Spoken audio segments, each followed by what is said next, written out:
Vamos orar ao nosso Deus. Pai, estamos diante da Tua Palavra, que a Tua Palavra possa ser revelada aos nossos corações. Que Teu Espírito nos incline a entender a Tua Palavra, Senhor, para que nós venhamos ter uma vida santa, uma vida separada, uma vida que brilhe o Senhor e Salvador Jesus Cristo. Senhor, seja feita a Tua vontade, em nome de Jesus. Amém. 1 Coríntios, capítulo 11, versículo 23 ao 34. Porque eu recebi do Senhor o que também vos entreguei, que o Senhor Jesus, na mesma noite em que foi traído, tomou o pão, e tendo dado graça, ele partiu e disse: tomai, comei, isto é o meu corpo que é partido por vós, fazei isto em memória de mim. Depois, da mesma maneira também, ele tomou o cálice, depois de cear, dizendo: este cálice é o novo testamento do meu sangue. Fazei isto todas as vezes que beberdes em memória de mim. Porque todas as vezes que comer este pão e beber este cálice, proclamarás a morte do Senhor até que ele venha. Portanto, qualquer que comer este pão e beber este cálice do Senhor indignamente, será culpado do corpo e do sangue do Senhor. Mas examine-se o homem a si mesmo, e assim coma deste pão e beba deste cálice. Porque aquele que come e bebe indignamente, come e bebe condenação para si mesmo, não discernindo o corpo do Senhor. Por causa disso, muitos estão fracos e enfermos entre vós, e muitos já dormem. Porque se julgarmos a nós mesmos, não seremos julgados, mas quando somos julgados, somos disciplinados pelo Senhor, para não sermos condenados com o mundo. Portanto, meus irmãos, quando vos ajuntais para comer, esperais uns pelos outros. Mas se algum homem tiver fome, coma em sua casa, para que não vos ajunteis para condenação. Quanto ao restante, colocarei em ordem quando chegar. Até aí, irmãos, para se aceitar. Glória a Deus. Irmãos, como é já corriqueiro na nossa ceia do Senhor, sempre nós expomos este texto, né? Trazemos este texto à igreja para sempre nós estarmos refletindo o que é a ceia do Senhor. Sempre está analisando, vendo o que é a ceia. Então, nós já trazemos sempre este texto para que a gente fique familiarizado, né? Ter uma ligação, estar ligado e entender o que é a ceia do Senhor. Irmãos, nós sabemos a origem da ceia do Senhor, da onde procede a ceia. A ceia não foi dada por homens, não foi placa de igreja, não, irmãos. A ceia do Senhor foi algo dado pelo próprio Deus.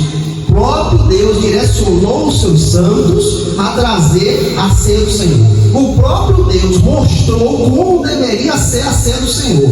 Então, sabendo da procedência da ceia do Senhor, eu não posso fazer diferente. Eu não posso tirar nenhum item da ceia do Senhor para colocar outra. Não. Por quê? Porque o próprio Senhor nos mostrou como deve ser.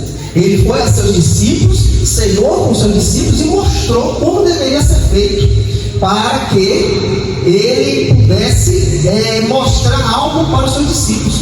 Pois a ceia do Senhor é uma demonstração, é uma simbologia do que Cristo fez na cruz, né? A ceia do Senhor mostra o sacrifício de Cristo. Então eu não posso mudar nada. Eu tenho que fazer como o Senhor ordenou. Eu não posso incluir itens, eu não posso tirar. Não, irmãos. Eu tenho que fazer como o Senhor mandou. Por quê? Porque eu tenho que cumprir com esta ordem. Porque é algo dado pelo próprio Deus, irmãos.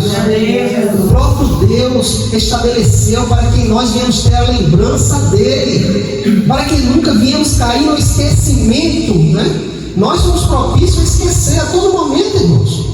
É só a gente se desviar um pouco, sair um pouco, deixar um pouco de estar na reunião, que começa as coisas a se levantar. Começa os nossos medos, as nossas aflições, ou os nossos desejos, eles começam a se manifestar. Porque justamente deixamos a comunhão, deixamos a ligação, deixamos aquilo que é para sempre estar cultivando, deixamos para trás. E ao fato de deixarmos para trás, os nossos desejos, as nossas paixões que estão dentro de nós, irmãos, elas estão dentro de nós, elas podem acender novamente, ao fato do diabo lançar uma faísca de fogo, e ao fato dessa faísca de fogo cair sobre aquele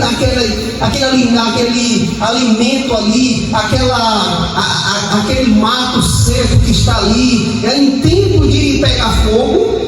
Ao fato de cair uma fagulha ali, o fogo começa.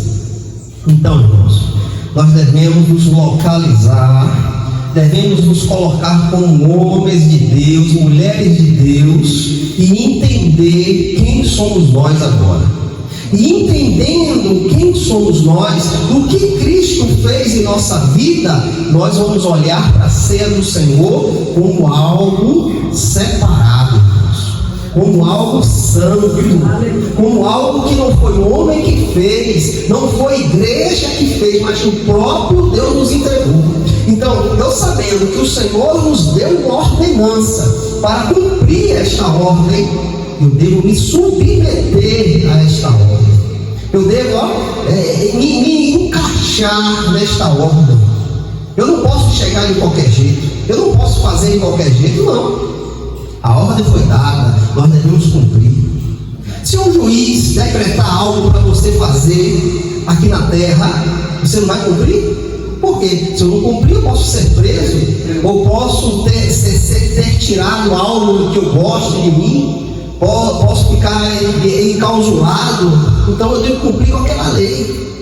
Mas o próprio Deus estabeleceu algo para você cumprir. E como eu posso se achegar diante da ordem do Senhor de qualquer jeito?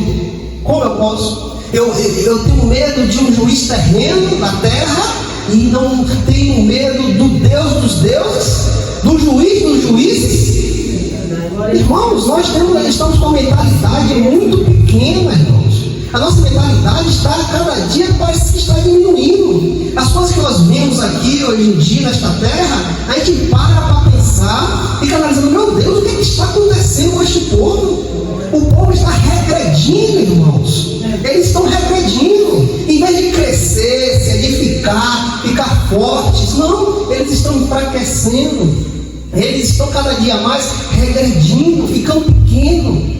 Porque não querem enxergar a Deus, não querem olhar para as coisas de Deus como algo separado, algo santo. E vem a ceia do Senhor, vem a casa do Senhor de qualquer jeito. Irmãos, não pode acontecer isso. Por quê? Porque a ceia, a origem da ceia, foi o próprio Senhor que deu. Foi Ele que estabeleceu. Então eu tenho que me adequar a isso. Eu tenho que estar debaixo desta lei, custe o que custar. Pode ser aquilo que eu gosto, que vai ter que sair de mim, porque eu tenho que me submeter ao meu Deus. Eu tenho que me submeter à sua vontade. Então, irmãos, que nós devemos olhar para a ceia como algo santo. E sendo santo, devemos nos santificar para participar da ceia do Senhor. É um pouco de suco, é um pedacinho de pão. Mas aqui, irmão, este suco, este pedacinho de pão representa o corpo e o sangue do nosso Senhor. Representa, nós, ao fato de participarmos do cálice, do pedacinho de pão, estamos ali, irmãos, participando do sangue de Cristo, da carne de Cristo. E o Senhor disse: aquele que não comer do meu, beber do meu sangue, comer da minha carne, não tem parte comigo. Não tem parte. Então nós devemos olhar para a ceia como algo santo, e devemos buscar a santidade, devemos nos separar para estar diante do Senhor. Aqui também nos diz, irmãos, o que é que a ceia anuncia? O que é que você veio fazer aqui nesse momento? Para que você está aqui? Para que você está esperando para ceiar? O anúncio da ceia, o que é que a ceia fala? Ao fato de você levantar o cálice, você levantar o pão, o que é que a ceia fala?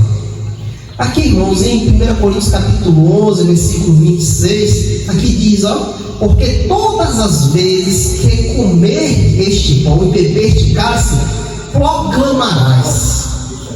Este gesto que você faz, proclama, fala, grita de algo. E o que é que este gesto fala? A morte do Senhor até que Ele venha. Então, todas as vezes que nós nos reunimos para cear, nós proclamamos a morte do Senhor. O Senhor morreu. E por que o Senhor morreu? Ele deu a vida dele para poder dar vida a outros, aqueles que crêem, aqueles que depositarem a fé nele, ele dá vida. Então nós lembramos neste momento, quando levantamos o cálice e o pão, nós lembramos da morte do Senhor e proclamamos a morte dele. Proclamamos, o Senhor morreu. O Senhor deu a vida dele na cruz. Para quê? Para dar vida e vida com abundância. E esta vida eu já gozo no Senhor. E é por isso que eu proclamo ao Senhor, para que outros também possam entender isso, para que outros também vejam isso, que a vida vem pelo Senhor. E neste momento nós proclamamos a morte do Senhor até que Ele venha. Então, até o dia que esse céu rasgar e o Senhor vier com o seu poder e glória buscar a sua igreja, nós vamos estar lembrando dele. Uma vez no mês vamos nos reunir para lembrar do Senhor até que Ele venha. E neste momento, irmãos, que lembramos do Senhor, proclamamos a sua morte, somos beneficiados com a vida que Cristo nos dá. O que acontece conosco? Somos edificados. Somos edificados em Cristo Jesus. Temos os nossos pés firmados na rocha. Estamos em pé numa rocha inabalável. Você está edificado porque você entende a morte de Cristo. Você sabe por que Cristo morreu. Você é beneficiado deste saber, irmãos. Você é beneficiado desse saber. Muitos aí, em tempos aí, levam uma estalta ali morta, levando para lá, levando para cá, e não entendem o significado daquilo.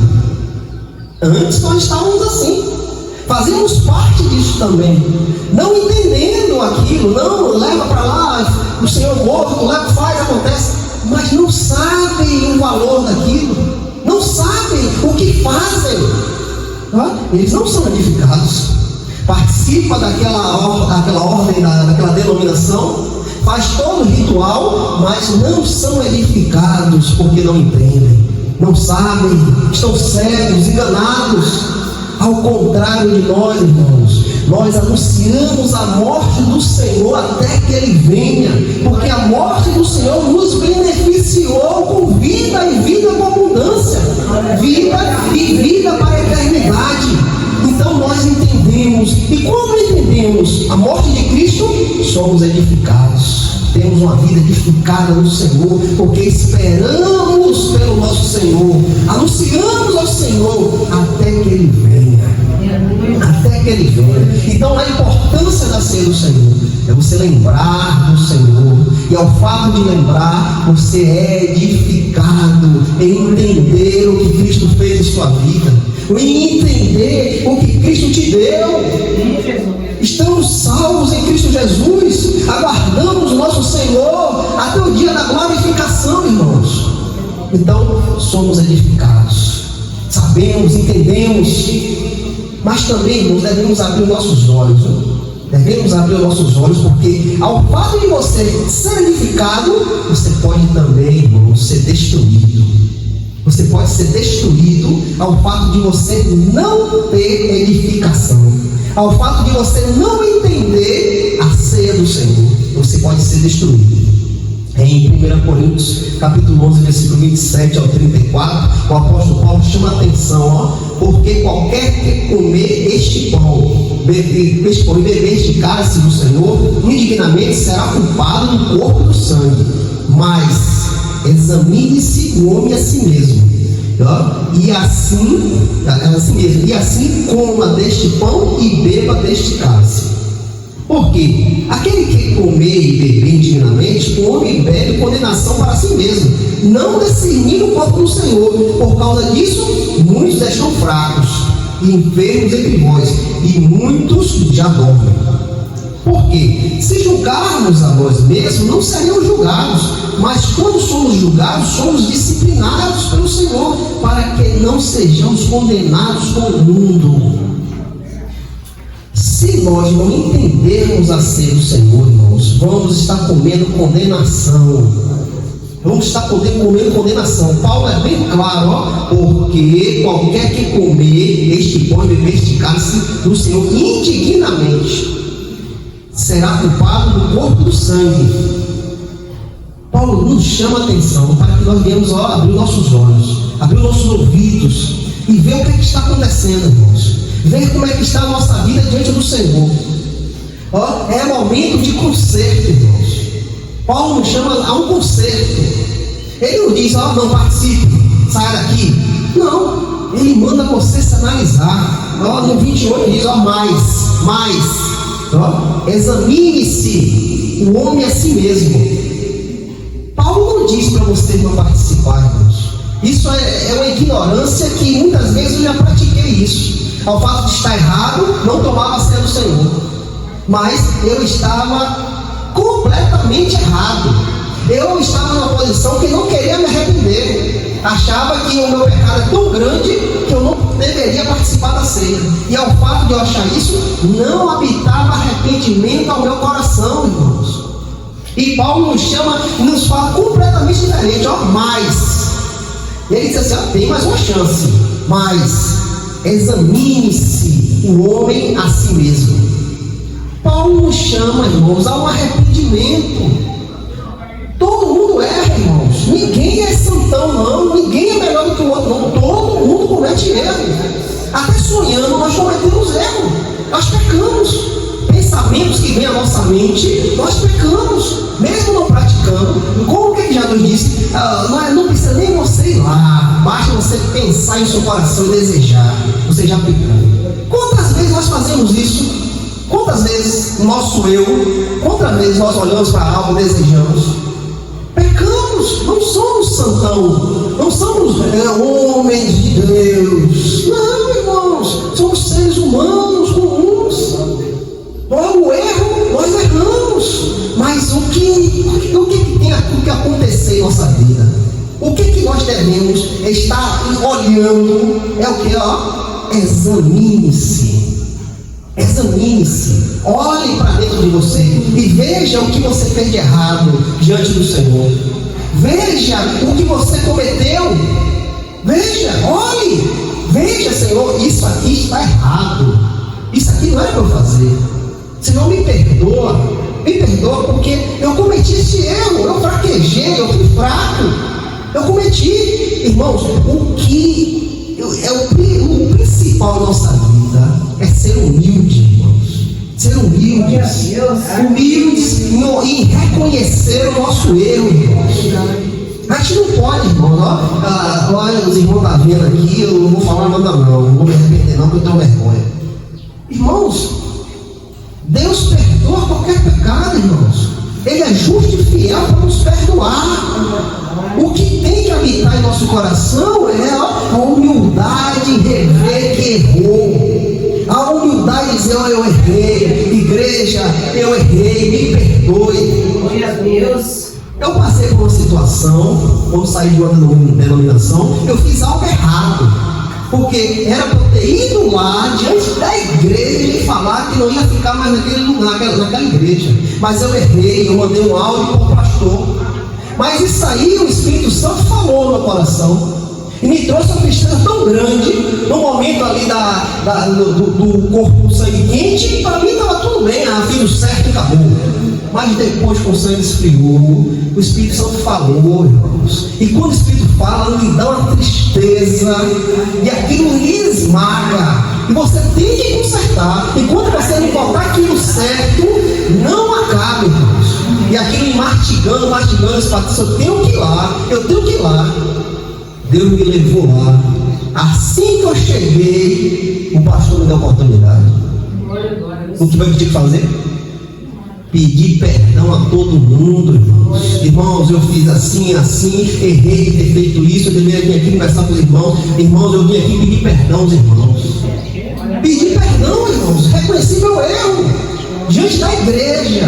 Eu fui lá na frente da igreja, o pastor, todo mundo lá, pedir perdão. Porque assim, irmãos, a gente tem que ser humilde para reconhecer o nosso erro. Se nós não formos humildes, nós nunca vamos reconhecer o nosso erro. E Paulo diz, mas examine-se. Paulo diz, não participe, não é para você participar, você pegou, sai daqui. Não.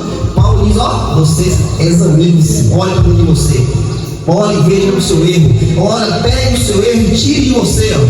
Senhor, eu errei, mas agora, nesse momento, eu quero o teu perdão, Senhor. Eu não vou fazer mais isso, Senhor. Eu vou me conter, porque eu sei que tu és santo. E nós devemos se santificar diante do Senhor.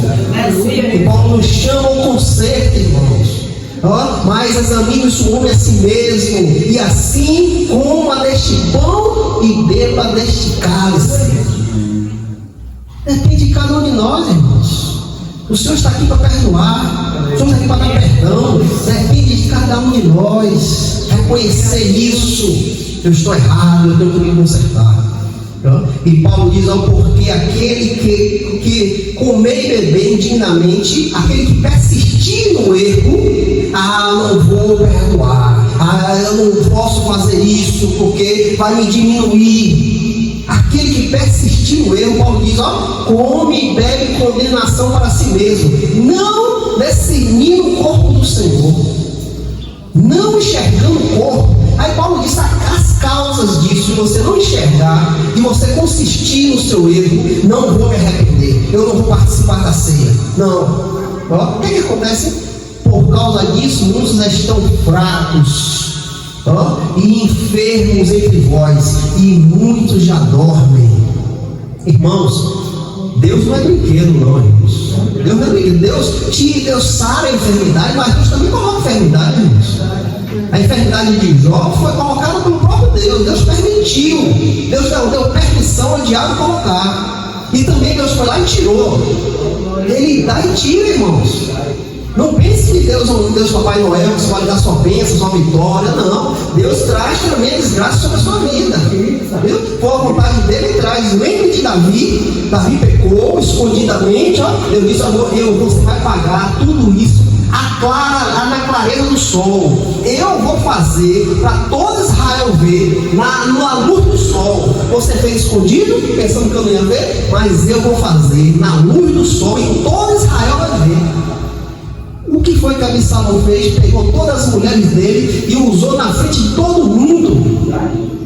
Possuiu todas as mulheres de Davi na frente de todo mundo, na frente do palácio lá. Deus não escondeu nada, Deus mostrou tudo. Então, o que nos cabe é ter humildade para rever o nosso erro, se colocar diante do Senhor, eu errei, me perdoe. Nos cabe isso, porque, olha o que a palavra diz, o 31, porque se julgarmos a nós mesmos, não seremos julgados. Se você vê o seu erro e se consertar, você vai ser julgado pelo Senhor, porque eu me analisei, vi aquilo errado, limpei tudo, pronto, eu estou digno diante do Senhor. Não pratico mais, não quero mais saber disso, eu estou digno diante do Senhor. Mas, quando somos julgados, somos disciplinados pelo Senhor. Mas se você persistir, eu não vou me arrepender, eu não posso me rebaixar, o Senhor derrama julgamento sobre você, irmãos. O Senhor permite que algo aconteça sobre a sua vida, não por ruindade, não para te jogar no inferno, não, para você reconhecer, para você parar e dizer, por que eu estou passando por essa situação? Porque Deus, eu sirvo o Senhor, eu estou na igreja, estou passando por isso, por quê? Para você voltar e consertar o seu erro, irmãos. Você voltar, por que Deus faz isso? Porque Deus não quer lançar junto comigo os ímpios. Deus não quer te lançar junto com este mundo que já está condenado. Olha o que ele diz, mas quando somos julgados, somos disciplinados pelo Senhor, para não sermos condenados com o mundo. A condenação do crente não é junto com o mundo, não, irmãos. Nós não vamos passar por condenação, não. Este mundo já está condenado. Nós fomos livres por Cristo Jesus. Mas se persistirmos no nosso erro, o Senhor pode nos apertar, justamente para não padecer com este mundo, irmãos. Justamente para não herdar o que este mundo vai herdar. Então é fato nós abrirmos nossos olhos. Portanto, meus irmãos, quando nos ajuntares para comer, esperai uns pelos outros. Mas se algum homem tiver fome, come em casa, para que não vos ajunteis para a condenação. Paulo é muito claro aqui, irmãos. Mas aqui nesse contexto aqui, que Paulo está trazendo essa palavra, irmãos, acontecia algo em Corinto que entristecia muito o coração de Paulo. E Deus não estava se agradando do que estava acontecendo ali com aqueles irmãos. É uma igreja grande, forte, mas havia erros dentro da igreja. E Paulo traz esta carta aos irmãos para que os irmãos venham se consertar. E o que havia ali dentro de Corinto? A repreensão do apóstolo Paulo, 1 Coríntios capítulo 11, versículo 17 ao 22. Ora, nisto eu declaro a vós, não vos louvo, porque não vos congregueis para melhor, mas para pior. Porque primeiro de tudo, quando vos ajuntar na igreja, ouço que há divisões entre vós, e em parte eu acredito, porque também é necessário que haja heresias entre vós, para que os que são aprovados se manifestem entre vós. Portanto, quando vos ajuntais em um lugar, isso não é para comer e beber a ceia, porque ao comer cada um coma antes do outro, e a sua própria ceia, e um tem fome e o outro está embriagado. Não tendes porventura casa para comer e para beber, ou desprezai a igreja de Deus, envergonhando aos que não têm? O que vos direi? Devo louvá-los? Eu não os louvo. Então, aqui nesse contexto, Paulo traz esta carta àqueles irmãos que estavam uma bagunça sendo o Senhor. Um comia, outros ficavam com fome, outros eram desprezados. Eles não entendiam o corpo de Cristo. Eles não estavam entendendo, irmãos, que ali era uma comunidade e que todos deveriam participar igualmente. Irmãos não poderiam ser desprezados. Irmãos não poderiam ser jogados para fora. Não poderia haver divisão no corpo de Cristo. A mão vai brigar com a outra mão? Como você vai ter coordenação para fazer as coisas se a mão briga com a outra? Se o pé quer ir para um lado, o outro quer ir para o outro. Não tem como. Então Paulo diz, olha, vocês não estão entendendo o corpo do Senhor. Aí vai ser tudo igual um para um, igual para o outro. Você tem que esperar os mais fracos, você tem que dar prioridade aos mais fracos. Então esses irmãos não estavam entendendo. Este é o contexto da carta, para que esses irmãos venham se colocar como uma igreja, participar como uma igreja. Uma igreja é o corpo de Cristo, então o corpo tem que andar em coordenância, irmãos, tudo certinho. Não pode um ir para um lado para o outro, não. Então Paulo chama a atenção desses irmãos. E nós trazendo para o nosso tempo, o agora, é isso que nós devemos fazer. Ter temor de Deus, irmãos.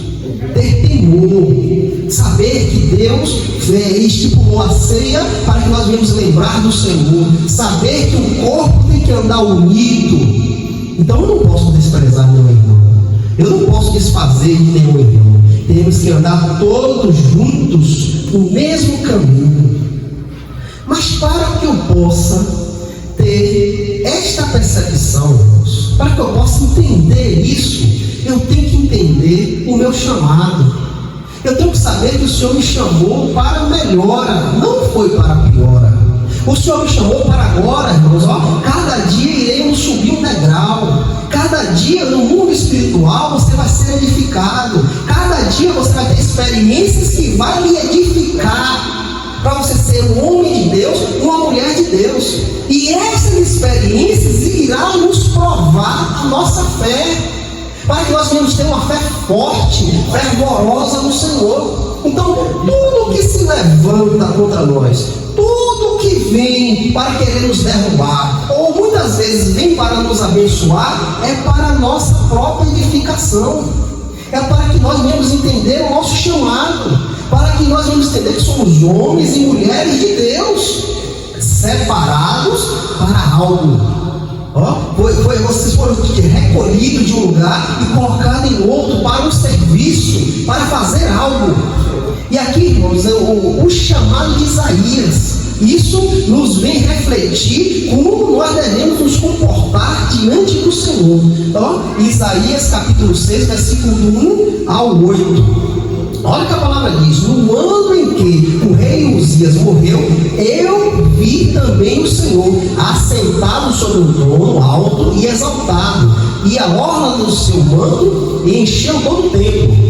Acima situava-se os serafins, cada um tinha 6 asas, com 2 cobria a sua face, e com 2 cobria os seus pés, e com 2 voavam, e clamavam uns aos outros, dizendo: Santo, Santo, Santo, és o Senhor dos exércitos, toda a terra está cheia da sua glória. E os umbrais da porta moviam-se à voz daquele que clamava, e a casa encheu de fumaça. Então eu, ai de mim. Então eu disse: ai de mim, porque estou arruinado. Porque eu sou um homem de lábios impuros e habito no meio de um povo de lábios impuros. Porque os meus olhos têm visto o Senhor, o Rei, o Senhor dos exércitos. Então voou um dos serafins em minha direção, tendo uma brasa viva em sua mão, a qual ele tinha tirado do altar com uma tenaz, e ele colocou sobre a minha boca e disse: veja, isto tocou os teus lábios, e a tua iniquidade é removida, e o teu pecado purificado. E também eu ouvi a voz do Senhor dizendo: quem irei enviar? E quem irá por nós? Então eu disse: aqui estou eu, envia-me. Glória a Deus. Irmãos, devemos entender o nosso chamado, irmãos. Irmãos, se você reparou, Isaías, ao fato de ver Deus, olha qual foi a reação de Isaías. Então disse eu: ai de mim, porque estou arruinado, estou morto, estou destruído. Por quê? Porque sou um homem de lábio impuro e habito no meio de um povo de lábio impuro. Porque os meus olhos têm visto o Rei, o Senhor dos exércitos. Olhe o que este homem sentiu a ver Deus, a ver uma manifestação de Deus. Este homem olhou para ele mesmo, irmãos. Ele não ficou pulando, não ficou rodando, não ficou gritando. Ele olhou para dentro de si. E o que foi que ele viu? Porque estou arruinado, porque sou um homem de lábios impuros e habito no meio de um povo de lábios impuros. O que Isaías viu? Diz: eu não sou digno de ver o Senhor, porque em mim há imundície, em mim não há coisa boa. Eu não sou digno de olhar para o Senhor, porque o Senhor é santo. Irmãos, é isso que nós devemos olhar, irmãos. É isso que deve sair de nós. Irmãos, hoje em dia eu vejo tanta gente falando que Deus falou com ele, Deus falou de manhã, Deus falou de tarde, Deus falou de noite. Que negócio é esse? Irmãos, Isaías, você vê a vida de Isaías, um profeta de Deus. Este homem, quando contempla a Deus, ele olha para a sua imundície e diz: eu não sou digno, eu prefiro a morte. Eu estou acabado, porque meus olhos viu Deus, viu o Santo, viu o Rei, o Senhor dos exércitos. Hoje nós estamos no meio, irmãos, de pessoas que não entendem isso, e não entendendo como é que eles vão participar da ceia do Senhor, irmãos. Algo santo. Se eu não entendo que isso aqui é santo, eu vou vir para aqui de qualquer jeito, irmãos. Eu vou me achar que eu sou digno de estar aqui, eu tenho que participar, eu não vou me arrepender. Mas o profeta do Senhor disse: ó, estou morto, estou arruinado, eu não sou digno de contemplar esta visão. Porque os meus olhos viu o Senhor, olhos impuros viu a Deus. É este sentimento que nós devemos ter, irmãos, ao participar da ceia do Senhor, a estar na igreja, a estar fazendo o serviço da igreja, a estar pregando a palavra do Senhor, a estar anunciando para outras pessoas. Devemos ter um coração puro diante de Deus. Vamos errar? Vamos. Mas o que nos cabe? Arrependimento, irmãos. Arrependimento. Devemos olhar como Isaías olhou: não somos dignos de estar diante do Senhor. E quando eu me vejo que eu não sou digno de andar diante do Senhor, eu tenho que consertar a todo momento. A todo momento eu procuro me santificar, para quem sabe eu chegar diante da sombra do Senhor. Quem sabe? Se nós não tivermos um sentimento desse, de olharmos para dentro de nós e vermos quem somos nós, vamos tratar as coisas de Deus de qualquer jeito, irmãos. Como está acontecendo hoje aí? É igreja de tudo que é forma.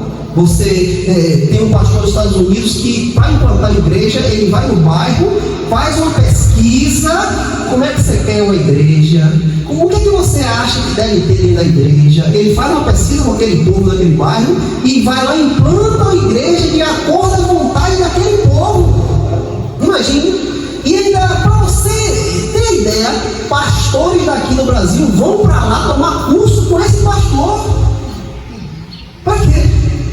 É para a glória de Deus? Sabe por quê? Porque esse pastor batiza milhares de pessoas. Milhares de pessoas são batizadas por este homem. Então homens daqui estão saindo para lá tomar curso deste homem, para trazer o quê, irmãos? Trazer o quê? Uma igreja podre. Uma igreja podre, uma igreja que não se santifica, homens e mulheres que andam no meio da igreja de qualquer jeito. Imagine quando você estiver diante do Senhor. Imagine isso. Quando você se apresentar diante do Senhor. Imagine se essas pessoas vão ficar de pé. Então, irmãos, é hora de a gente parar, analisar o que é que estamos fazendo na nossa vida. Será que estamos sendo cristãos verdadeiros? Será que Cristo está fluindo em mim? Será que as pessoas me veem como um cristão? Será que as pessoas, ao fato de me envolver nas conversas, dizem: não, daí não, daqui não pode não, ele é crente? Será que tem essas atitudes dos ímpios ao fato de te ver? Então, irmãos, é momento de a gente se arrepender. Você não está excluído da ceia, não. É momento de você se arrepender. Fale você com Deus: me arrependo, Senhor, eu nunca mais faço isso. Eu sei agora que isso é santo. Eu sei que eu não sou digno de estar diante do Senhor.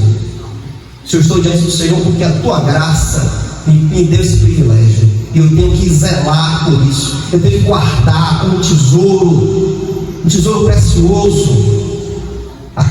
Nos tempos passados, os piratas roubavam o tesouro ali, ó, ia numa praia escondida, escondia num lugar mais escondido para ninguém achar. Por quê? Eles tinham valor naquilo que eles roubaram lá. Eles tinham valor naquele tesouro. Então eles procuravam um lugar bem escondido para guardar, com muitas dificuldades, para ninguém ir lá. Uma coisa que era fruto de roubo. E nós que temos o Senhor e Salvador Jesus Cristo, temos o Deus vivo conosco, será que nós estamos tendo este privilégio de guardar isso, de zelar, de deixar ali guardadinho, assim, estar limpando, cuidando? Será que nós estamos assim? Então, irmãos, é tempo da gente, irmãos, analisar a nossa vida, porque Provérbios capítulo 9, versículo 10 diz: o temor do Senhor é o princípio da sabedoria, e o conhecimento do santo é o entendimento. O que Deus requer de nós, irmãos? Deus quer temor de cada um de nós, irmãos, porque o temor é o princípio da sabedoria. Você pode pegar o homem mais sábio do Brasil, diante de Deus ele não serve de nada, não presta para nada. Mas as pessoas dizem que ele é um escritor maravilhoso. Diante de Deus esse conhecimento não presta. Se ele não tiver temor de Deus, ele não vale de nada. Porque o temor a Deus, a querer zelar as coisas de Deus, a querer fazer tudo certinho como a palavra de Deus pede, é o princípio de toda a sabedoria. Você vai ser um homem sábio, uma mulher sábia, porque você teme ao Senhor, você guarda, você zela. Então, irmãos, é momento da gente refletir. Este é o momento agora da gente refletir o que é que nós estamos fazendo. Se minha vida está diante do Senhor dignamente, se você estiver digno, participe do Senhor. Mas se você acha que você não está digno, se arrependa e participe da ceia do Senhor. Que Deus nos ajude, em nome de Jesus.